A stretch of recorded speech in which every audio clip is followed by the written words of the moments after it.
Tonight, former President Uhuru Kenyatta's close ally, Jubilee Party Vice Chairman David Murathe finds himself in quite an unfamiliar territory as the Ethics and Anti-Corruption Commission probes him on a corruption matter. The probe has also dragged vocal trade unionist and once a fierce critic of President William Ruto in the run-up to the general election, Francis Atwoli. This as Azimio leader Raila Odinga tells off the president of alleged harassment of former DCI boss George Kinoti. Are those deemed to be anti-Kenya Kwanza being persecuted for their stand? All that ahead in this broadcast. Plus,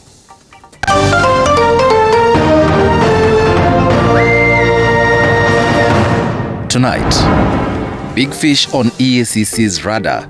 Murathe, Jirongo, Atwoli and former Speaker Marende on the spot over a 250 million land deal as Odinga calls out the president for what he says is being vindictive.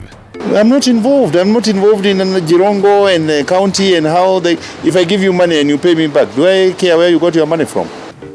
We are, however, firmly opposed to the current trend directed by a vindictive regime that the president that seems to be pursuing a personal vendetta against specific current and past state officers in the pretext of pursuing extrajudicial executions.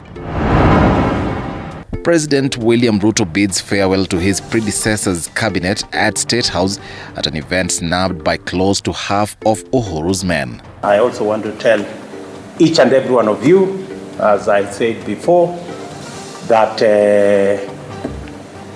I look forward to working with you in different capacities. And issues of imbalance among learners and ill-preparedness among teachers take center stage as the Presidential Working Party collects views from the public.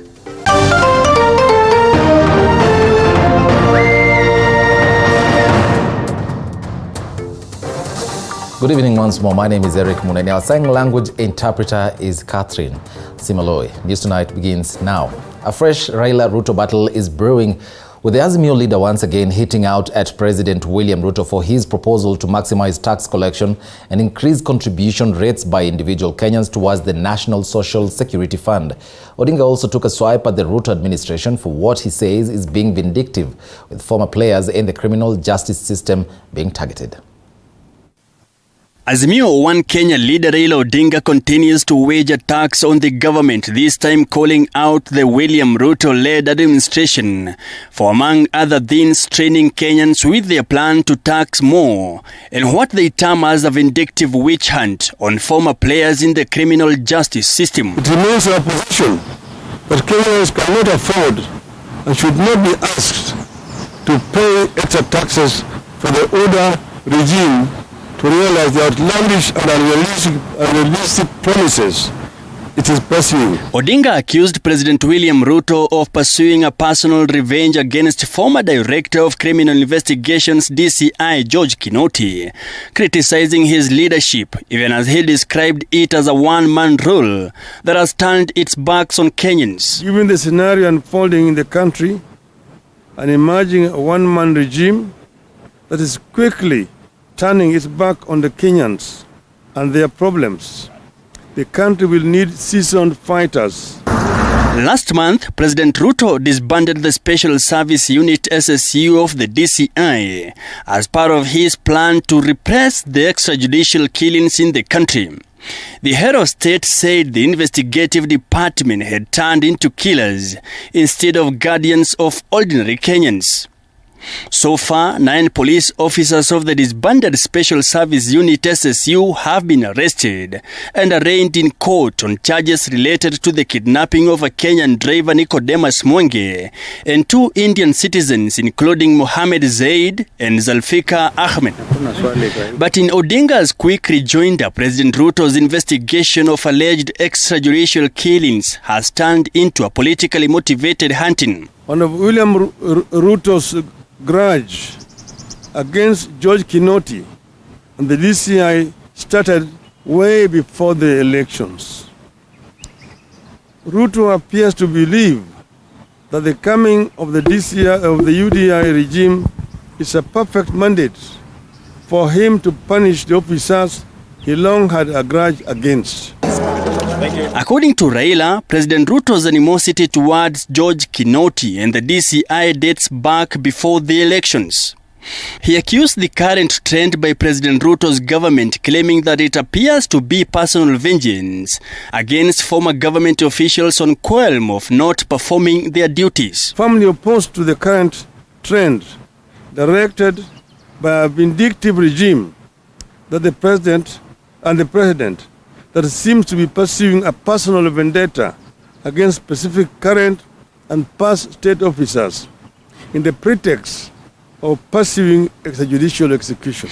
Additionally, Odinga requested that Ruto's administration invite foreign detectives to look into the unsolved murders of notable Kenyans like Chris Musando, Jacob Juma, and Sergeant Kipyegon Kenei, who was attached to his office while he was the deputy president. We want an equally vigorous search to establish the truth behind their disappearance and death of tens of Kenyans, including the following: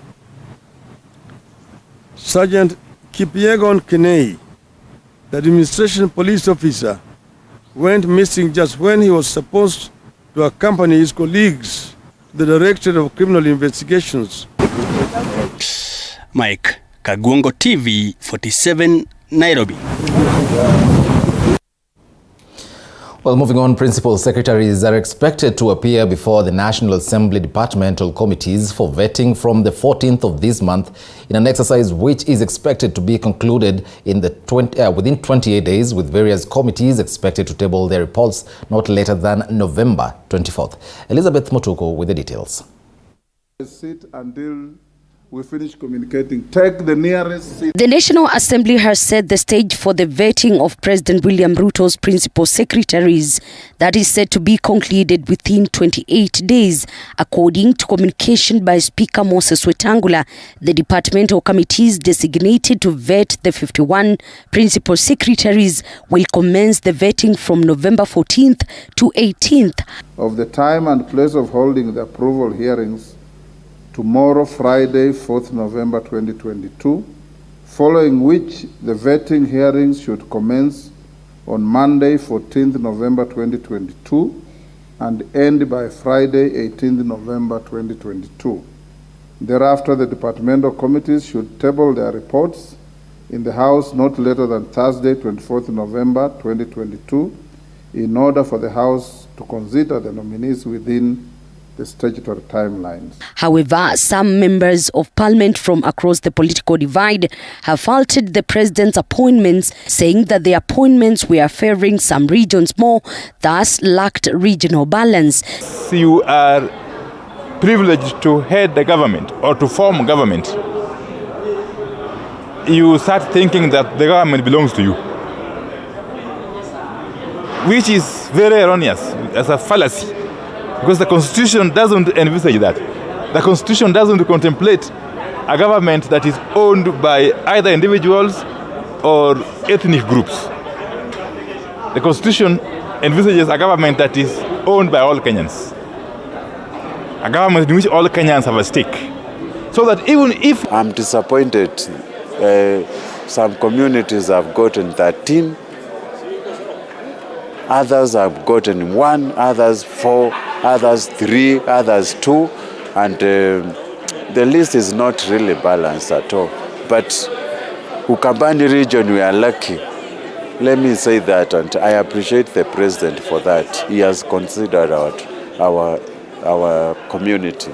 The distribution of PSCs is across 42 counties, with Ruto's allies insisting that he has done well. Some of the regions that have reaped big in the appointments include Mount Kenya region with 14, Rift Valley with 13, Western with 6, Northeastern with 7, Southeastern with 4, Coast, Tana River 2, Turkana and West Pokot 2 principal secretaries. But we can see these positions have been shared even with communities which did not vote for Kenya Kwanza government.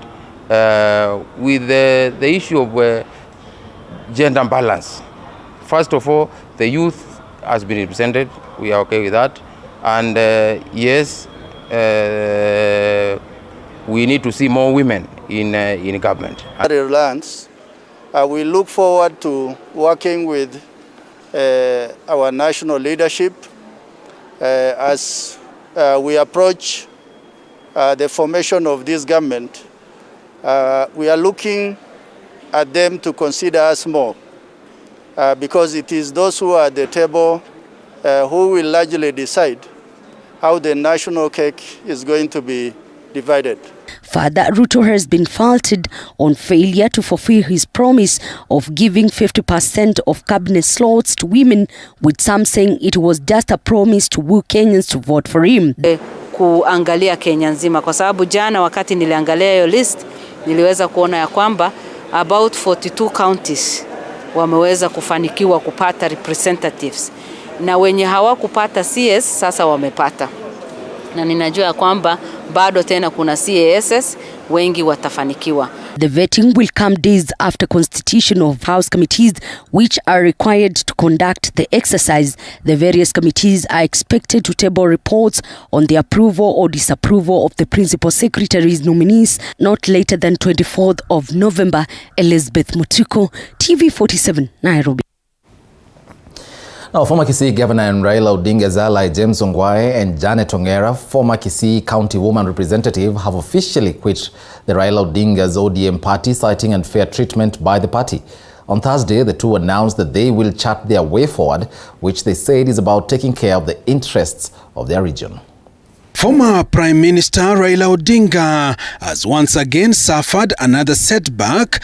This is after ODM Party Deputy Chair Janet Ongera and former Kisii County Governor James Ongwae officially resigned from the party, citing ill treatment. There is a time and a season for everything, and for us it is time to exit. Ongwae was among the remaining allies of Odinga in the larger Abagusi region, comprising Kisii and Nyamira counties.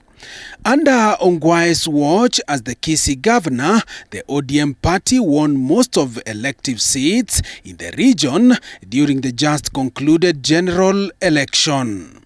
But in making the move today, the duo say they will chart their own course, which they said will benefit the interests of the Kisii community. It has been a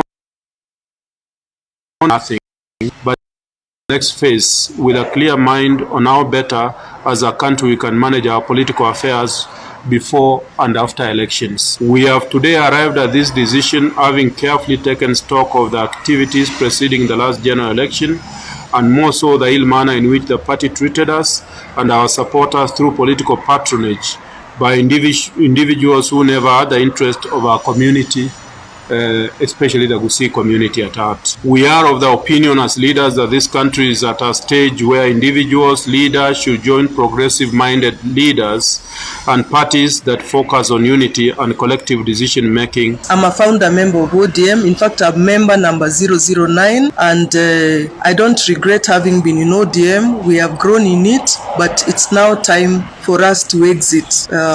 We feel very sad that our party no longer meets the aspirations in which we founded it. While it remains unclear whether they will join President William Ruto's UDA party or another outfit in the Kenya Kwanza coalition, the two leaders had immediately Ruto's victory was affirmed by the Supreme Court, held talks with the president at Karen. The move is, however, already causing ripples among residents, with some terming the resignations as seeking personal interests without factoring the Gusii community. Sisi wanataka kukaa na ile die hard, ile kujitolea kukaa kwa chama. Wanaenda for their own self-interest, wajinufaishe wao wenyewe, si kutunufaisha sisi. Lakini hii sababu mnasema umetoka chama ya ODM umeenda side ingine, si kitu ya maana. Kama sisi wa Kisii tumehusunika sana, tumeudhika na nyinyi, na tumesema ni kitu mbaya sana. Mungesimama hapa hivi at least tuone kwa kwamba baba na mama mmetusaidia ili tuende mbele. Murudi katika chama yetu ya ODM ili tusaidiane. Hii faida ya Wakisii.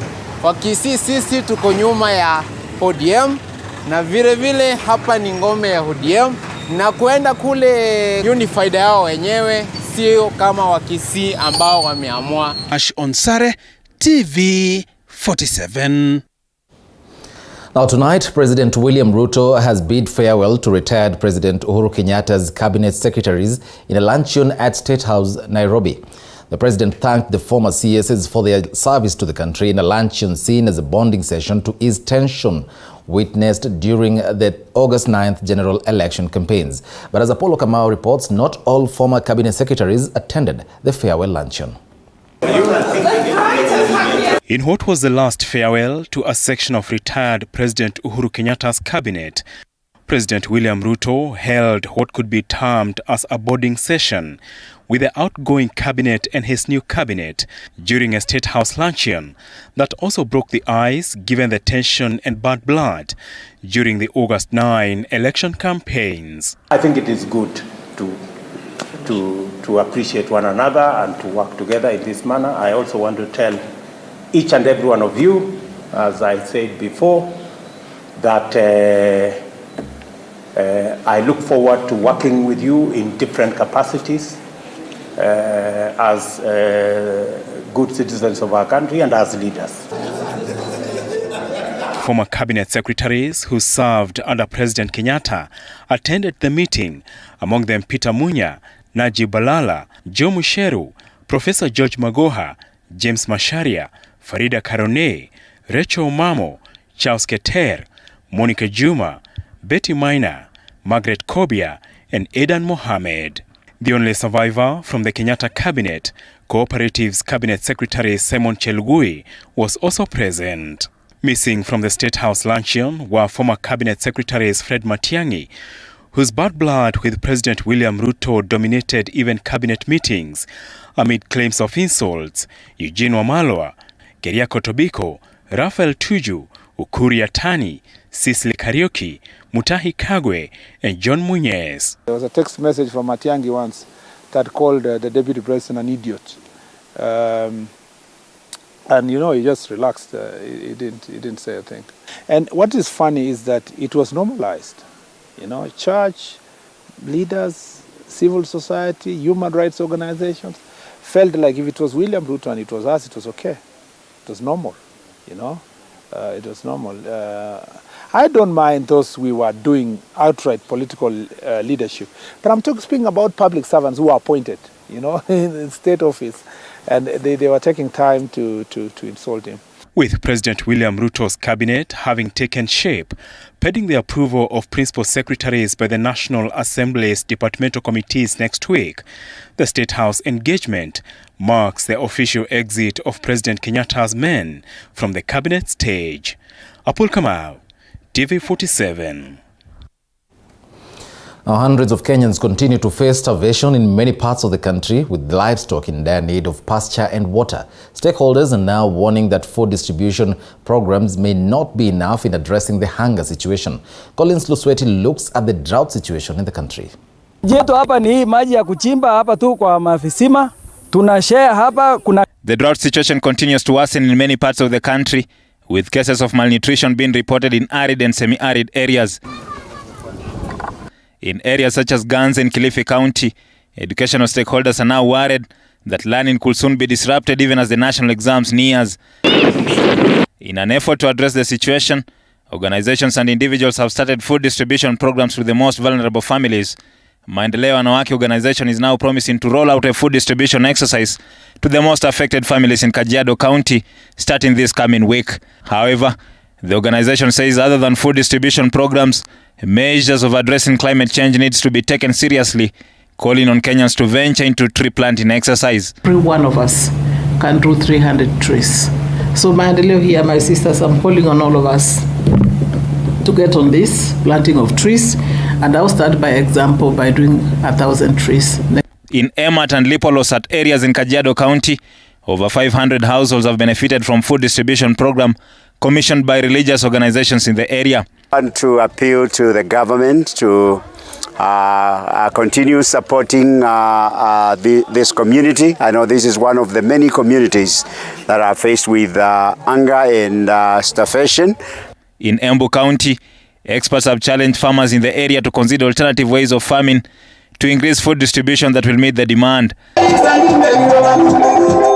In Bungoma, farming organizations want farmers to practice irrigation farming as a solution to rainfall shortage experience in the country. About 26 counties are facing drought. Kwa hivyo tuache kutegemea sana mvua kwa sababu tabia nchi imebadilika. Wakati unatarajia mvua itanyesha kwa wingi, unapata haiko ya kutosha. Lakini tukifunzwa maneno ya unyunyuziaji shamba maji, si hii baiskeli itatusaidia kubeba maji kutoka mtoni kwenda shambani. Collins Lusweti, TV47, Nairobi. Now, a heavy altercation was witnessed at the Kahawa Law Courts as the 9 members of the disbanded DCI Special Service Unit appeared before Chief Magistrate Diana Mochache. This, even as the Directorate of Public Prosecutions today asked the court to detain members of the disbanded DCI Special Service Unit for 30 more days to give them room for investigations. At paragraph 22 of the affidavit, he says... It is not of the affidavit. Paragraph in the notice. Why are you quarreling, Mr. Omari? No, I'm being told by the court I'm making mistakes. No, the court did not say you made a mistake. I have not made any mistake. I'm reading the notice of motion. Mr. Omari, the court is in control. With respect, the accused, through their lawyer Danstan Omari, insisted that the case is a witch hunt, adding that the accused were acting on their superiors' orders and should therefore be charged alongside their bosses. It's a discriminatory investigation targeting only the DCI's office, leaving all these other agencies. The reception of the 2 Indians and the Kenyan driver was a multi-agency operation between the DCI and other security agencies. The DPP Senior Assistant Director Michael Sang asked the court to order for a DNA and data examination from the mobile phones of the accused persons to acquire more evidence for the case. The shadow of evidence, or rather a silhouette of the evidence so far. This respondent was the operations commander in planning and overseeing the forceful abduction of the 3 victims. The 7th respondent drove one of the motor vehicles, Mek Subaru, that intercepted motor vehicle KCG. In his submission, victim's lawyer Cohen Amanya demonstrated the importance of human life and intensity of the charges before the 9 members, calling for further detention and thorough investigations before the case continues. Of justice, it looks at this application and give appropriate orders, considering the respondents, considering everyone, so that we don't have one feeling that the court was harsh on me. It is not in the victims' submissions that anyone, including the respondents, should be subjudiced by any order. The 9 are accused of several civilian murders, including the disappearance of 2 Indian nationals linked to Kenya Kwanza and their driver. Sylvia Nyongesa, TV47. Now, President William Ruto has directed an audit of the Mombasa port, which the Kenya Kwanza government says was captured in the previous regime. Speaking during the opening of the ASK International Show in Nyali, Mombasa, Deputy President Rigathi Gachagua called on the Mombasa County government to revive the blue economy, saying that the port is a natural resource and should not be given to selfish individuals. Basi Mheshimiwa Naibu wa Rais, kipindi kinachofuata sasa ni tungetaka, we would like to confirm to the people of Coast Region that the Ruto administration has thwarted the attempts to steal the port of Mombasa by the lords of impunity, state capture and conflict of interest. Hii bandari yenu karibu iende. Pale siku za mwisho ya serikali iliondoka, walikuwa wamefanya ukarabati wa kuimbia nyinyi bandari ya Pwani. Now, issues to do with the imbalance posed by, among other things, the drought situation and insecurity took center stage during day 3 of the Presidential Working Party reviewing views from the public and education stakeholders. Here now is Elizabeth Atieno with details of the story prepared by Andrew Juma. Asante sana mtetezi. public hearing on education reforms entered day 3 today, with stakeholders poking holes into the implementation of the competency-based curriculum. On Thursday, the task force headed to Bungoma, Elgeyo Marakwet, Nyeri, Nyamira, Mombasa, and Homa Bay counties to interact with parents and other stakeholders. Lakini tunaomba jamani, KUPS ihakikishe kwamba vyuo vikuu vya umma vimepata wanafunzi wa kutosha kabla ya wanafunzi kupelekwa vyuo vikuu binafsi. Kwa sababu ikiwa tumejenga hall na tunachukua wanafunzi 400 badala ya wanafunzi 1400, hiyo hall sasa inakuwa underutilized. In Bungoma, many of those who made presentations before the Presidential Working Party on education reforms cited high cost of implementation, inadequate training of teachers, transition inequality, and lack of infrastructure as some of the impediments to CBC. And our views have based on, number one, on provision of learning materials for CBC delivery. We find that the learning materials are not available because of the cost. So the government, we have recommended the government should increase per capita to these schools to be able to acquire the necessary CBC materials to ensure that delivery of CBC is being done the right way. Vifaa ambavyo tuko navyo hasa upande wa madarasa, upande wa mabweni havitoshi, na nyingi ya shule zetu ni boarding schools, wanafunzi wanaishi kule. Kwa hivyo tunasema kwamba tupange kwanza ndipo tuweze kupanga. In Nyeri, parents cited inadequate resources in schools as one of the threat blocking the progress of the curriculum. Hatujajenga madarasa za kutosha katika mashule zetu za upili ili kupokea wale watoto wote wanatoka darasa la 6 kuelekea junior secondary. Kwa mfano katika hii shule ya Nyeri High School, kila mwaka tunachukua vijana madarasa 6, lakini kwa upande wa CBC junior secondary Nyeri High School kumejengwa darasa 1 peke yake. Today we are involving every other stakeholder. If you look at our program today, we are talking about the mama bogas, and you know this is the desire of the president. We are talking about the bodas because they are major stakeholders. They are parents, they have children, they are school going school, they have. In Elgeyo Marakwet, drought, insecurity and hunger took the center stage as the main reasons as to why CBC may not do well in the region. We are not saying it's a bad system, but what we are saying is, are there aspects of CBC that can be borrowed and incorporated into our system? We need to look at ourselves as a country inwardly in terms of what is our strategic direction and what do we need for a country instead of getting the CBC and taking it as a whole system and implementing it at once. We are not looking at those teachers who are very active, the good teachers who can be able to lead our schools. So we want to restructure TSC and Ministry of Education to favor merit, to favor hard work, to favor people who can be able to transform our schools. We have creative teachers in our schools. But nowadays, you just take someone who has a good job group and end up with a Students and pupils who got an opportunity on the stage expressed their disappointments in the curriculum. An 11-year-old child learning with a 20-year-old boy, that is not logic. It's not logic at all.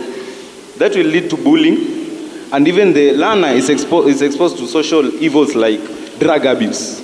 On Friday, task force heads to Isiolo, Wajir and Laikipia. Well, still on matters education, tonight, Professor Paul Kuria Wainaina is back at the helm of Kenyatta University leadership. His reinstatement coming after parties involved in a dispute that led to his exit signed a deal to withdraw court cases. After about 2.5 months in the cold, Professor Paul Wainaina made a comeback at the Kenyatta University to a rousing welcome by, among others, the Deputy Vice Chancellor Paul Okemo, members of staff, as well as a group of the university students.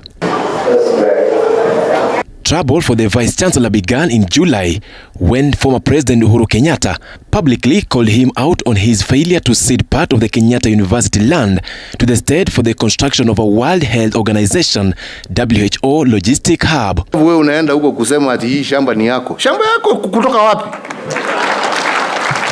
Alafu wewe unaenda kuweka breaks hapo kwa sababu, lakini bado nimebaki wiki 3. We shall deal with those individuals swiftly and effectively. Weeks later, Wainaina was suspended, then placed under investigation on allegation of misconduct and insubordination, and will later be fired and the University Council dissolved despite an active court case. A follow-up and to effect this decision, you are requested to surrender title deed for LR 11026/2 to enable the Ministry of Lands and Physical Planning carry out the excision as directed by the Cabinet. According to him, the disputed piece of land was set aside for the construction of a children's hospital after the Kenyatta University Referral Hospital was made a parastatal. Wainaina had filed a lawsuit through his attorney Manwa Hosea after the University Council was disbanded and his tenure was put on hold. The suspension was temporarily barred by Justice Jacob Gakeri, who also ordered the case be brought before any judge on 28th July for the hearing. And today, the storm seems to be over for Wainaina, who says he is happy that the university land lost nothing during the tussle. The government demanding land from KU, and my council and myself feeling that proper procedures were not followed.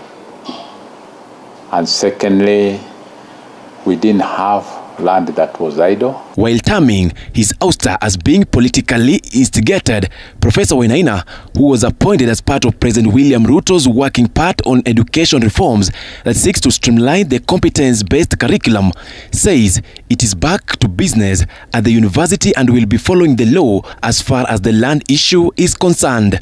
First of all, the giving of 410 acres of KU land.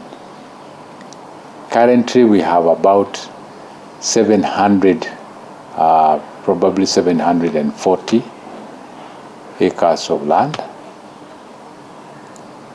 And when you take 410, it means you are taking more than. Students expressed their joy in welcoming their Vice Chancellor, who was appointed as VC for a 5-year term on January 26, 2018. Delighted that God has done his will and he has brought us back the legitimate Vice Chancellor.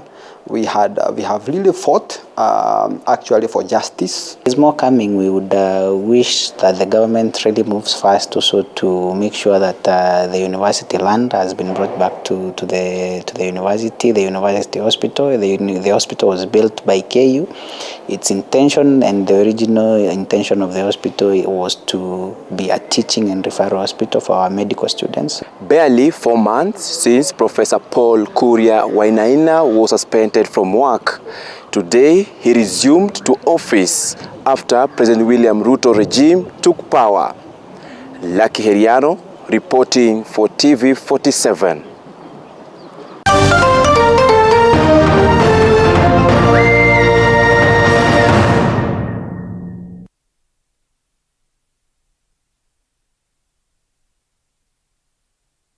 You are watching TV47, the home of untold stories.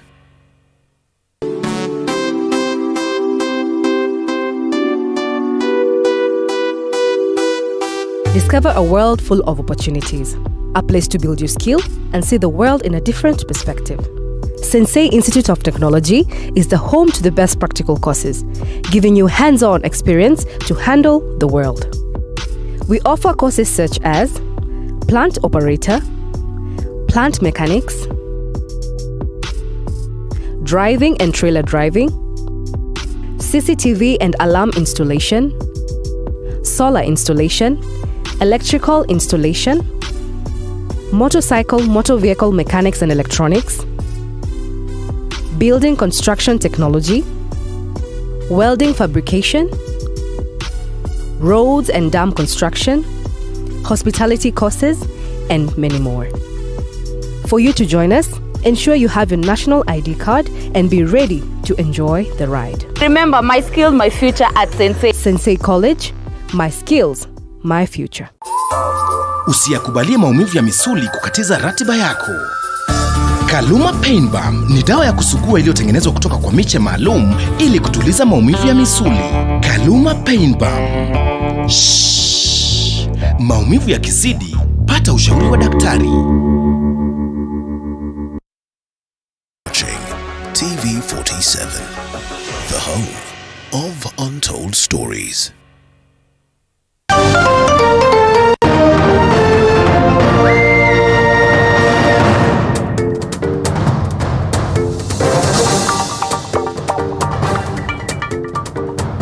Welcome back and thanks for staying with us.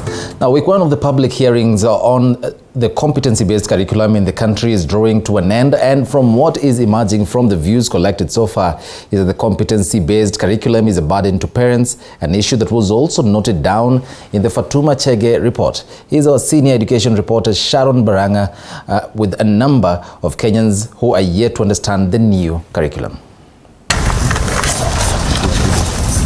The competency or lack of it thereof of teachers executing the new education system is among some of the issues that came out strongly on the first week of the public giving views to the Presidential Working Party on education reforms. If some of the stakeholders' opinions so far are anything to go by, it appears learners studying under the new curriculum are not at the same level. This is because it emerged that in some parts of the country, teachers are still using textbooks meant for the 844 curriculum, which brings out the concern of the quality of graduates that might be leaving primary school for junior secondary school next year. Tokea tujiunge na mambo ya CBC haina vitabu. Hakuna vitabu mpaka tunafanya unafanya ile hali tunatumia ni hali ngumu. Yani tunatumia vile vitabu vya kitambo manake CBC haina vitabu. Facilities hakuna. Sisi tunashukuru hapa tunakuwa na hivi vitu vya plan. Lakini kuna kwengine hawana, hakujengewa na plan, hakulepewa kwa viti na plan, hata wengine wanasoma nje. In some counties, the human resources needed for an effective delivery of the CBC to learners is wanting. Changamoto walimu hawatoshi. Ukiangalia mwanzo huko eneo la Ganze kuwa shule nyingi ziko katika hali ya ukame. Ukiangalia sasa tuko kwa mtaala wa CBC which is very demanding. Ambao nahitaji sana watoto wawe na ile teacher to child relationship. Waangaliwe vizuri, waweze kufanya zile project zao vizuri. Hasa hiyo changamoto ya walimu, nikisema hata pia mimi nimeumia na hiyo jambo. Kwa sababu kwa sahihi niko hapa peke yangu na nahudumia watoto 65, both PP1 and PP2. So semi what there is learning inaendelea but that is not that competent. Tunaomba kuwa tuweze kusupply na vitabu. Ninakumbuka last ambapo niliweza kupata vitabu mimi kama hii shule yangu ya Fudumulo nilipata vitabu 2020 na paka sasa sijapokea vitabu vingine vya county. So hizo learning resources ni shida kwetu kupata na inatupa matatizo kuhudumia to deliver the full content to the people. Parents on the other hand have been complaining that CBC was expensive and a burden to them. Hii elimu ya CBC vile ambavyo umenieleza kwa kweli mimi ningeomba kwa upande wangu mimi ningeomba ingerudi tu ile ya zamani. Kwa sababu hii ina changamoto nyingi. Halafu wazazi hawana nini? Hawana kitu. Kwa sababu hii kuna mambo mengi. Na ile nyingine ilikuwa afueni. Kwa sababu sasa ukiangalia junior secondary mzazi hana tayari hii chekechea inamshinda. Alafu junior secondary amalizana na junior secondary alafu ende upper secondary. Hiyo si unaona ni hali ngumu. Pesa za fee, nimetuma pesa za kalamu, nimetuma hivi, lakini changamoto ni kali. CBC basi tunapenda kama itawezekana serikali iondoe CBC. Kwa hivyo kama itawezekana ituangalie hii serikali. Hata kama itasimamia CBC isimamie. Zaidi ni gharama tu za wazazi. Kama nilivyosema wengi wanasema ni kuku, lakini si kuku, isiwe issue ya kuku. Lakini vitu vya kununua kama hizo sindano, mayai walete wenyewe, mafuta ya kufanya walete maziwa, watengeneze keki. Hasa hizo gharama ndogo ndogo kama huku kwetu mtoto akulete unga wa ngano. Yeye mwenyewe unga wa ngano aliupesa sikukuu kuona. Christmas days is when we celebrate chapatis and dumplings. Leo na mtu ngasema kwa ni shida. Kulingana na economy ya huku inakuwa ni tabu. Lakini ikiwa government itaingilia ndani mpaka vile vitu vya practicals isaidie, what's wrong with that one? CBC ikiboreshwa si mbaya. Ikiboreshwa si mbaya. Labda kipengele ambacho ni kigumu kwa wazazi ni hii mambo kutoa. Maana it has a lot of protocols. Yenye nataka pengine funds wanunue vyombo. On the issue of financing of the CBC, the February 2021 task force set up by former President Uhuru Kenyatta, led by then PS in the State Department for Curriculum Reforms and Implementation at the Ministry of Education, Fatuma Chege, recommended that Ministry of Education should develop a needs-based unit cost of the education levels that include pre-primary, primary, junior secondary, senior secondary, special needs education, teacher education, and technical and university education in harmony with the CBC while considering equity and quality requirements. The public hearings entered day 3 today, and in Nyamira County, learners from primary schools, secondary and special needs had an opportunity to present their views to the Dr. Richard Githinji team. Some of them want categorizations of secondary schools to be scraped off and instead have schools that are aligned with specific professions. I am in Sironga Primary, grade 6. I would like to go to secondary school. And I like this curriculum. The cost of CBC is too high. It's okay. Where would you want grade 6 to go, in your opinion? Or grade 7? Grade 6 going to grade 7. I would like them to remain where they are. In primary school? Yes. Na ni kila mwananchi, tangia the small scale trader, mama mboga, boda person, that person who is there in her small kiosk or in his small kiosk, we are encouraging them to come on board so that they give their views. The Working Party on Education Reforms has 6 months to deliver a conclusive report on the recommendations that they will arrive at after engaging with education stakeholders and also conducting a public participation. Sharon Baranga, TV 47. Moving on, issues to do with cattle theft in West Pokot and neighboring counties could soon be a thing of the past following the construction of communication masts that have eased timely communication with security officials. Our reporter Isaac Famba has interacted with the residents and prepared the following story. For a long time, lack of communication network services for residents of Masol Ward in West Pokot County remain a big challenge, especially in fighting cattle rustling, as it would take time for them to communicate with security officials, including forcing them to climb trees to seek help due to poor communication services with security officials. For a short time now, locals have been seen enjoying the fruits of the construction of a communication tower, which seem to be turning their life for the better. Kama hapo awali ilikuwa ni shida sana kwa sababu raia kutufikia ilikuwa inachukua muda, kwa sababu wengine walikuwa wanakimbia kwa miguu, wengine wanaenda kupanda mlima na kufikia viongozi inachukua muda. Kwanza unaweza kwenda kwa milima ndio unaweza pata communicate na mtu, na hata hiyo ilikuwa ni ngumu sana. Ilikuwa ngumu kabisa, mpaka watu ilikuwa mbeleni waende mpaka Zigor ndio apeane information. Stakeholders say the new found easy communication could translate in easy doing business both off and online. Mnara huu umeweza kueneza mawasiliano katika eneo ya kilomita 12 na imesaidia sana kuendeleza namna ya communication ama namna ya kuwasiliana katika mtaa huu wa Ekiramet. Tumeendeleza zaidi, tukaongeza digital community kusaidia kueneza hayo mawasiliano. It is a move that has been highly applauded by the county government through the governor Simon Kachapin, who has encouraged the locals to embrace the project for the benefit of development in the area. Na italete maana sana kwa sababu vijana na watu wa sehemu hii ambaye ilibaki nyuma kwa muda mrefu wanaweza kupata kile tunasema access to internet services, na mambo mengi itaimarika kwa sehemu hii. Isaac Famba, TV 47, West Pokot County. Well, thank you, Isaac Famba, for that. Now, health experts now say the increase in COVID-19 cases could be due to changing weather patterns. This comes as Kenya recorded the largest positivity rate yet.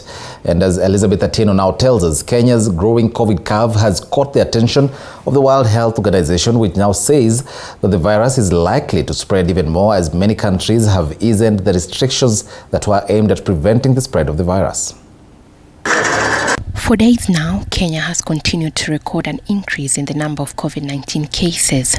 On Thursday, the positivity rate shot to 14% after 67 people tested positive from a sample size of 695 tested in the last 24 hours. Today's positivity rate is a significant increase from Tuesday, when the positivity rate stood at 9.5% after 106 people tested positive from a sample size of 1,113. Health experts now warning that the changing weather could be a huge catalyst as respiratory tract infections thrive in cold and wet seasons. We have a system in place to track, assess, and monitor variants that are in circulation and to detect new variants that will emerge, which we expect to emerge going forward. Our technical advisory group for virus evolution has a system in place to identify these as variants or characterize these as variants of interest or variants of concern. Within that, and that's a process that's in place looking at different characteristics of the virus, transmission, severity, immune escape, and the use of our countermeasures. Do diagnostics still work? Therapeutics, vaccines? I think the whole world should learn a lesson from COVID, and that's what we're doing. So many recommendations now coming, minimum 300 good recommendations. And based on that, we have already started many initiatives, by the way, and being implemented, and others in the pipeline. So we will help each and every country, including Britain. The World Health Organization has now raised concerns that the virus is likely to spread if some of the restrictions remain lifted. Bottom line for us as an organization is that we need to be in a situation where we can track these. Surveillance for SARS-CoV-2 has declined drastically around the world, which means testing has declined, sequencing has declined. And without the ability to understand what is circulating, to share these viruses, to share the knowledge about these viruses, we're not in a situation to assess them as rapidly and robustly as we would like. The world has so far battled 6 variants, the first being the Alpha, followed by the Beta, then the Gamma variant, and then the predominant Delta variant, which was then followed by the current Omicron variant. According to the World Health Organization, the 2 new fast-spreading subvariants of Omicron are behind the current surge of COVID-19 numbers. Now we're in a situation where we have more than 300 subvariants of Omicron that are in circulation. And these subvariants are quite similar to each other. It is confusing in terms of the subvariant names. We recognize that. But the names that are in use are the scientific names by the different groups who analyze these from a technical point of view. Since the outbreak of the pandemic approximately 3 years ago, over 628 million people contracted the virus, with 6.5 million people losing their lives, a situation that greatly overwhelmed the global health system. I need to reiterate how important it is for us to track this virus because it doesn't have a predictable pattern yet. And we don't know if the next variants will be more or less severe. We just need to remain vigilant on this while we deal with all of the other crises that we are dealing with worldwide. Vaccine hesitancy still remains a challenge witnessed in various countries, including Kenya, which has only vaccinated 36.2% of its population, compared to the 70% target set to achieve herd immunity. Elizabeth Atieno, TV 47. Now, moving on, Deputy President Rigathi Gachagua has affirmed that the government is committed to put in place agricultural reforms to revitalize cash crops and further boost the agricultural sector. Speaking during the official opening of the Mombasa International ASK show, Rigathi said Kenya's economic growth has been heavily reliant on agriculture. And as Andrin Kilemi now tells us, the show is resuming after having been suspended for 2 years due to the COVID-19 pandemic.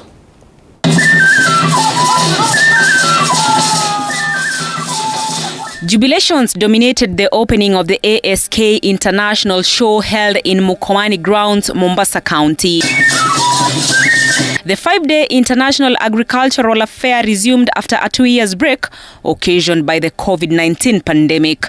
During the opening, Deputy President Rigathi Gachagua said Kenya's economic growth has been heavily reliant on agriculture, further affirming that the government is committed to put in place agricultural reforms to revitalize cash crops and boost the country's economy. The Kenya Kwanza government has prioritized agriculture as one of the 5 pillars of our economic recovery plan, alongside micro, small and medium enterprises, housing and settlement, healthcare, and the digital superhighway and the creative economy. The exercise brought together at least 150 exhibitors who have been showcasing technological trends to ensure food sufficiency in the country. The ministry will account special attention to growth of collapsed value chains such as cassava, cashew nuts, and coconuts, for which this region has traditionally been known for. As a ministry, we commit to execute our role of ensuring increased agricultural productivity. The second in command at the same time appealed to private sector players to contribute food and resources to communities that have been hit by the unceasing drought. We have lost 2.5 million hands of livestock. The numbers grow every minute, day by day. These are not mere numbers. They are lives and livelihoods. The show opened its doors to the public on Wednesday, attracting hundreds of local and international exhibitors. Andrin Akilemi, TV 47. Now, a tiff is brewing between Jubilee Vice Chairperson David Murathe and the Ethics and Anti-Corruption Commission as Murathe threatens to go to court Monday, following summons by EACC on Thursday over 60 million shillings transactions between Murathe and former Lugari MP Cyrus Jirongo, which the outspoken Murathe maintains was a debt repayment, and the summons by EACC borders harassment. Moige William with that report. After hours of evading the glares of the media cameras in a cat-and-mouse play, Jubilee Vice Chairperson Driven made his way to EACC headquarters at the Integrity Center a few minutes after 3:05 p.m. At 5:20 p.m., approximately 2 hours later, Murathe walked out of the Integrity Center and reluctantly spoke to the media, firstly issuing threats to EACC for summoning him. This is just diversionary. It actually borders on harassment. And I think I'm entitled also to take the EACC to court. Yeah. According to sources, Murathe is part of a probe also involving former Lugari Member of Parliament Cyrus Jirongo, Kotu Secretary General Francis Atwoli, and former Speaker Kenneth Marende in connection with a 250 million shillings land saga. The millions are said to have been paid to Cyrus Jirongo and the Nairobi County government, with 25 million shillings later paid to Murathe, claims which Murathe denied.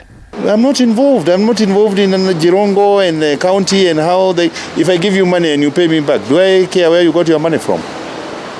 I was not involved in what they were doing with the county. I just know he owed me money and he paid me. That's it.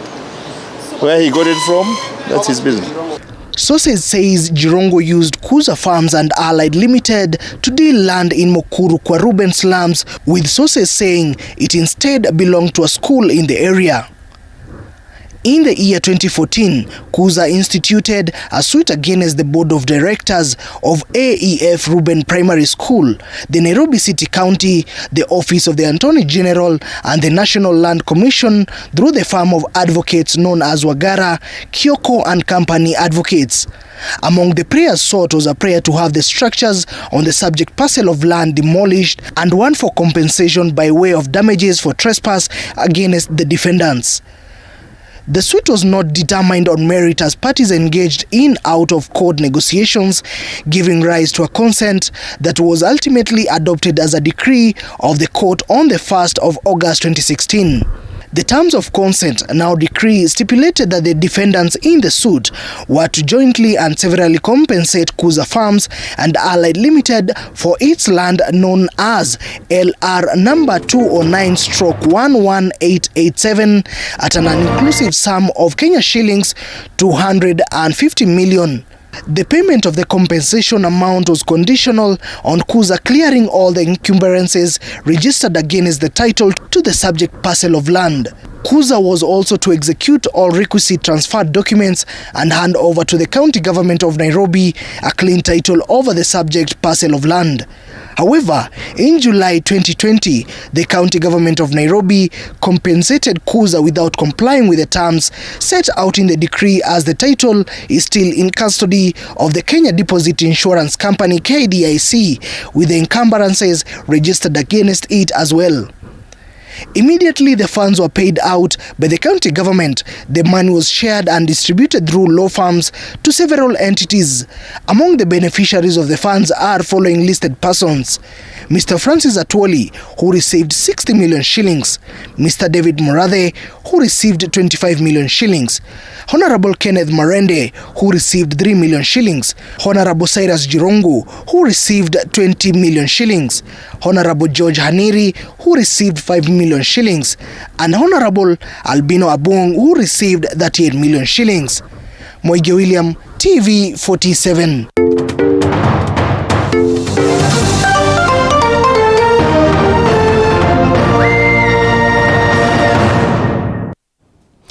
Welcome to the Fact Checker this week. The National Police Service has for a long time been ranked by different surveys as being one of the most corrupt institutions in the country. Kenyans online have been making fun of the low rankings, with some expressing their concerns over the same. But even as measures are being put in place to ensure that the mess is rectified, some crafty people have been spreading misinformation on what needs to be done to rid the service of the vice. Now, the latest one came about after the vetting of the newly appointed Cabinet Secretary in charge of the Ministry of Interior, Professor Kithure Kindiki.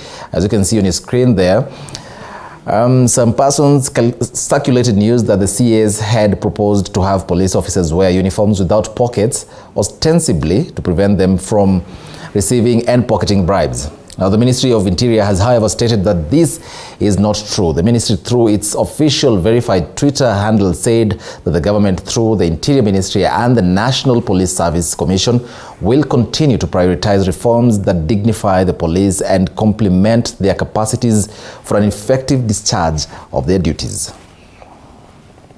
Well, that has been this week's The Fact Checker.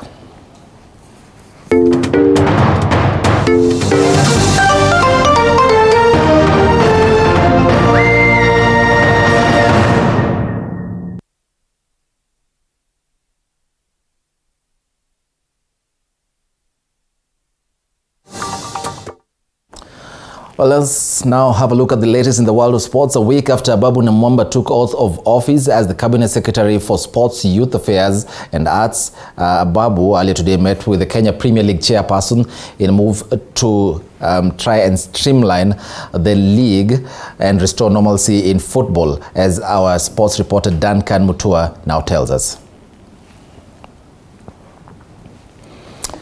Well, I understand that story is still being prepared. KCB Rugby Club booked a slot in the Impala Floodlit Rugby Tournament after defeating Harlequins 14-10 in the quarterfinals at the RFUA Rugby Grounds. The first half of the match was a tight duel between the two sides, but KCB's forward Nelson Nyandati broke the deadlock that saw the scoreline read 8-7 at halftime, as Festus Selassie converted 2 penalties to seal the win for the Bunkers.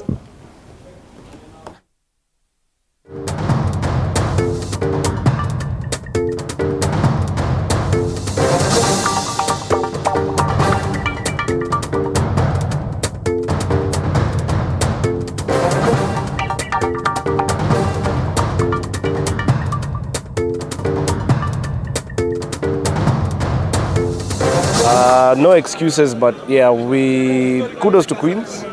They brought the A game on, but we, on the other hand, didn't play as we expected. We can only get better. We will only get better because, like I said, we didn't play. We didn't bring out our A game. I mean, first game of the season, pre-season friendlies. So yeah. I think it's a good start for us because we are just back on the season. Everybody's trying new things. We expected it from the beginning that it would be scrappy. We knew it could not be just be at 100%. So we'll keep on building from where we have started from today, and we'll still correct on some of the things that we need to correct. Bring more players, try more players as we build for the Kenya Cup.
Well, back to our top sports story. A week after Babu Namwamba took oath of office as the cabinet secretary in charge of the sports ministry, the minister has now met the chairperson of the Kenya Premier League in a move to restore normalcy in football, as our sports reporter Duncan Mutua now tells us.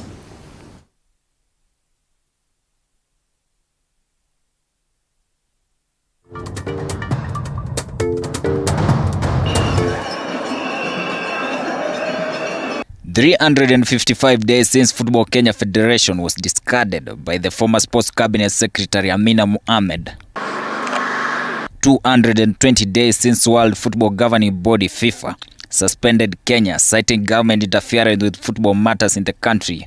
And 7 days since Babu Namwamba took oath as the Sports Cabinet Secretary. There might be light at the end of the Kenyan sports tunnel.